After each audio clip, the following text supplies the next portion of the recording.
2 ఏళ్ళకి అదేదో కార్తీక దీపం సీరియల్ ఉంటుంది, దాని లెక్క నడుస్తుంది కథ.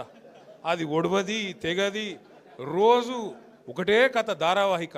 ఫోన్ ట్యాపింగు ట్యాపింగ్, ఏం ట్యాపింగు, ఎవంది ట్యాపింగు, ఎక్కడ ట్యాపింగ్, ఏం ట్యాపింగ్.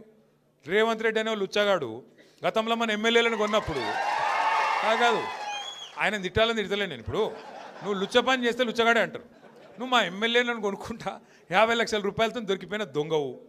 మరి నీ ఫోన్ ఏమన్నా చూసిరేమో, నాకేమెరక ఎవరికేమెరక, మంత్రులకు. పోలీసు వాళ్ళ పని పోలీసు వాళ్ళు చేస్తారు, దొంగలు ఎవడు పట్టుకుంటాడే పోలీసు వాళ్ళు. వాళ్ళు చేస్తే పని వాళ్ళు చేస్తారు, మధ్యలో మాకేం సంబంధం, ఎవరికి సంబంధం. లుచ్చ పని చేస్తే పట్టుకొని లోపలేస్తారా ఎరా. మరి అదేదో పెద్ద స్వాతంత్ర పోరాటానికి పోయినట్టు నన్ను జైల్లో దోమలు కుడుతుండే ఎరికేనా అని మాకు అసెంబ్లీలో చెప్తుండే. మరి జైల్లో దోమలు కాకపోతే ఏముంటాయి, దోమలు బల్లులు ఉంటాయి. ఈయనకు దోమలు బల్లులు కాదు, ఈయనకు తొండల పిచ్చున్నది బాగా.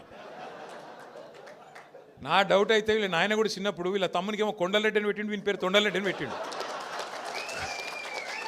అందుకే మీరు చూడుర్రి మాట్లాడితే, అరే నువ్వు గవర్నమెంట్లో ప్రభుత్వాధినేతవు, ముఖ్యమంత్రివి, పని చేయరా అయ్యా అంటే నీ లాగుల తొండలు ఇడుస్తా. నువ్వు గట్టిగా అడిగినావు, ఏమైనా నెలకు 2,500 ఏడవా నీ మహిళలకు ఇస్తా అంటివి కదా, ఆడోళ్ళకి ఇస్తా అంటివి కదా అంటే నీ గుడ్లు వీకి గోటిలాడతా. రైతులకు రుణమాఫీ చేయకపోతే ఏమయ్యా అంటే నీ మెడల పేగులు వేసుకుంటా.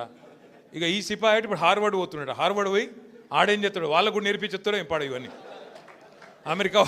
అమెరికా వాళ్ళం కూడా బ్రష్ పట్టించి వాళ్ళకు కూడా అడ్డమైన భాష నేర్పించి, లేకపోతే ఇంగ్లీష్లో మాట్లాడతాడేమో. In your trousers big lizards అంటాడేమో. అదే సినిమాలో చిరంజీవి చెప్తాడు, ఇన్ ఫ్రంట్ క్రోకడైల్స్ ఫెస్టివల్ అన్నట్టు.